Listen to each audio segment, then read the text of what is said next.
Cormac. This is a review of your Chanter lesson from September 4th of 2020.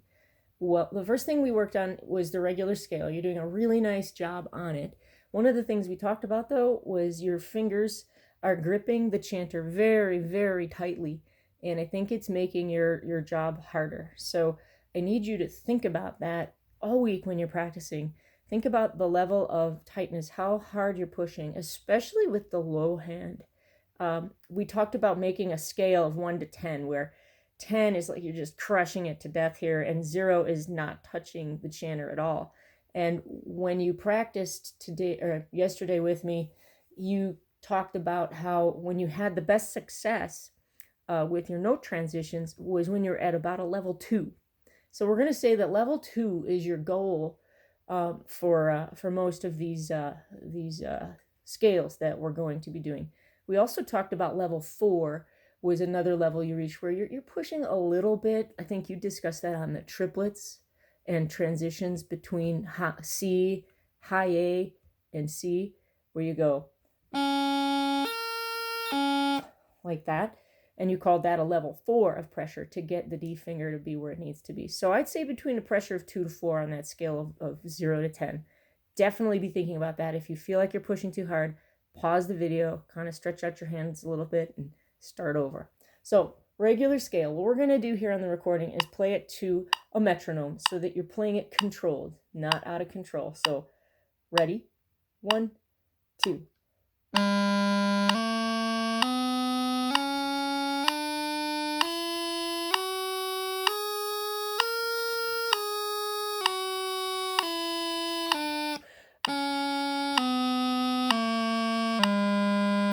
If it's too fast to keep up and play every note consistently at that tempo, you can click those 3 dots on YouTube there and adjust the speed to 75% of normal.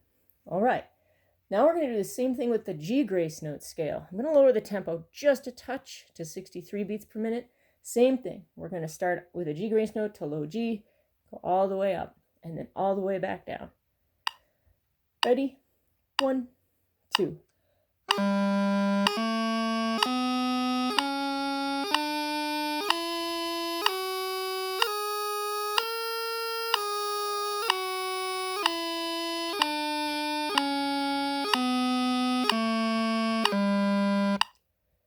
If that is too fast to play along with me, go ahead and adjust the speed on the recording so that it works for you.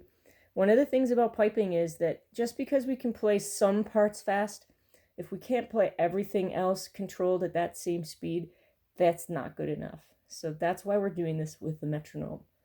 The next thing that we worked on was the double high A, or the high A doubling scale.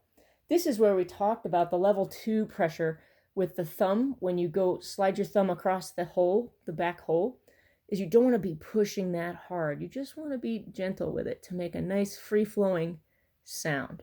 So we're going to do this scale here, and we won't do this with a metronome. I'll just give you a tempo and follow along. 1, 2.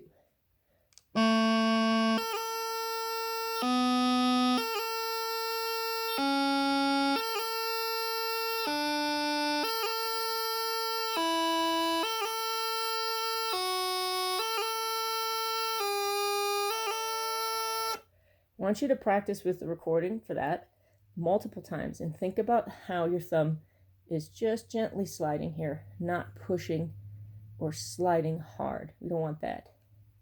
The next thing we worked on was the first part of Scots Wha Hae, and of course that's on page 28 of the Green Book, top of lesson 4.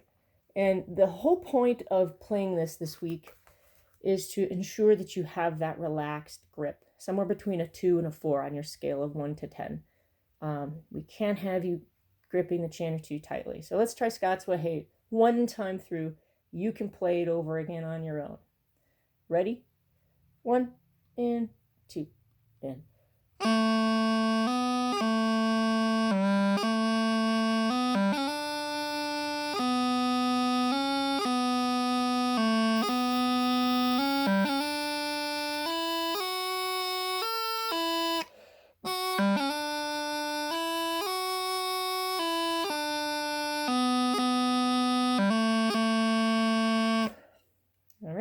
If that's too fast, slow it down on the YouTube settings.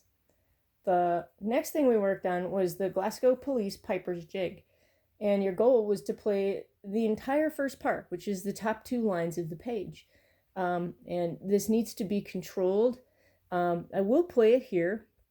You may need to slow it down. Your challenge is going to be to pick a tempo that you can play this at where you don't have to slow down for anything. All right? So Glasgow Police Piper's Jig, it's all G, D, E triplets and high A doublings. Nice and easy on the fingers.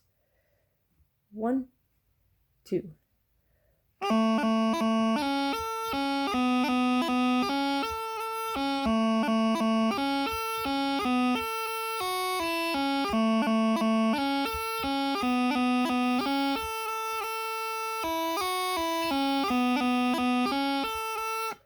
You probably caught my mistake. We're going to repeat it without a mistake. 1, 2.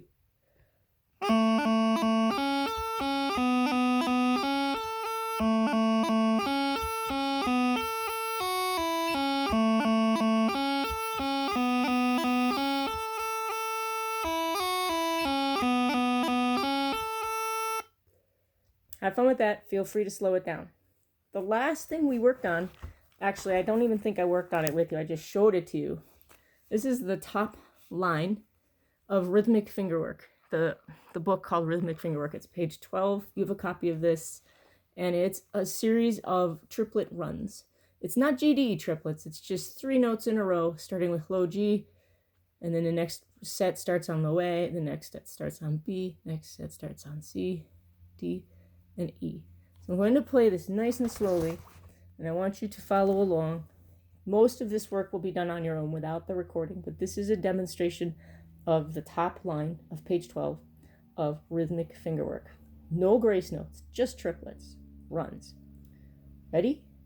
1, 2.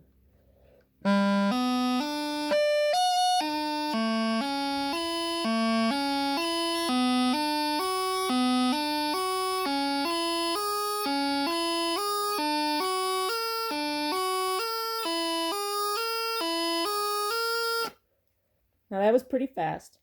I would like you to slow it down so that you can practice with it. The hardest part of this, or the biggest challenge, will actually be reading this music. So make sure you know all the notes that are on here. If you need to, you can annotate your music and write down the names of the notes. Like this is low G, this is B, this is D. You can go ahead and do that on your copy. Happy chantering!